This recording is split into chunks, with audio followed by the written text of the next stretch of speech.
आदित्य ठाकरेंचं वय लहान, ते काय बोलतात ते त्यांना तरी समजत असेल की नाही याची मला शंका आहे आणि त्याच्यामुळे त्यांनी तपासलं पाहिजे की आपण काय बोलतो. हे बघा, कोकणी मनुष्य हा कधी पैशाने विकला जात नाही.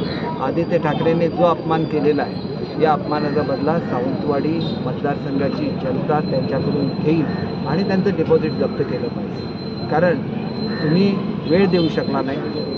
संपूर्ण 2.5 वर्षामध्ये उद्धवसाहेब फक्त 2 दिवस मंत्रालयामध्ये गेले. संपूर्ण 2.5 वर्षामध्ये आदित्य ठाकरे 7 ते 10 दिवस फक्त मंत्रालयामध्ये गेले. आमचा पर्यटन जिल्हा आहे, आमच्या पर्यटनाचे सगळे पैसे परत पाठवले. चांदा ते बांदा योजना रद्द केली. जो आमचा काजूचं जे अहवाल मी तयार केला होता 2.5 वर्ष त्याला पैसे नाही दिले. शिंदेसाहेबांनी लगेच 1500 कोटी रुपये काजूच्या शेतकऱ्यांना दिले. कबलातदार गावकऱ्यांच्या प्रश्नाला स्टे दिला.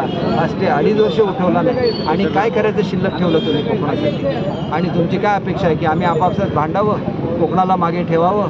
आम्हाला कोकणाचा स्वाभिमान आहे आणि कोकणाचा स्वाभिमान काय असतो याचा तुम्ही एकदा अनुभव घेतलेला आहे. तुम्ही म्हणत होता की आमच्याकडून बाहेर पडलेले आमदार निवडून येत नाही. 11 पैकी 10 आमदार हे कोकणाने पुन्हा एकदा निवडून दाखवले आणि तुमची हुकुमशाही इथं चालणार नाही याची तुम्हाला जाणीव करून दिली. पुन्हा एक तेच करण्यासाठी तुम्ही कोकणात उतरणार असाल तर कोकणची जनता तुम्हाला थारा देणार नाही. कोकणामध्ये कुठलाही प्रकल्प येऊन दे, विरोधाशिवाय तुम्ही काही केलेलं नाही आहे. समृद्धी महामार्ग जे एक नागपूरपासून मुंबईपर्यंत चित्र पालटणारा जो समृद्धी महामार्ग ते काम होऊ नये म्हणून तुम्ही किती प्रयत्न केला.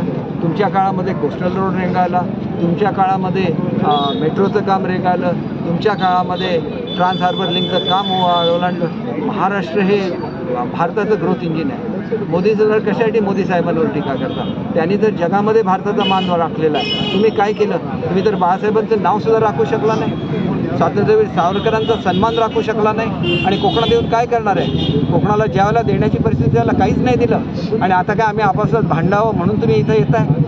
आम्ही आपापसात भांडणार नाही. ते आपापसात भांडण्याचं कोकणातल्या माणसांचं पर्व आता संपलेलं आहे. आता विकासाचा पर्व सुरू झालेला आहे. आम्ही विकास करून दाखवू आणि तुम्ही कधीतरी पर्यटक म्हणून या, आम्ही तुमचं अवश्य स्वागत करू. थँक्यू. पर्व सुरू झालं.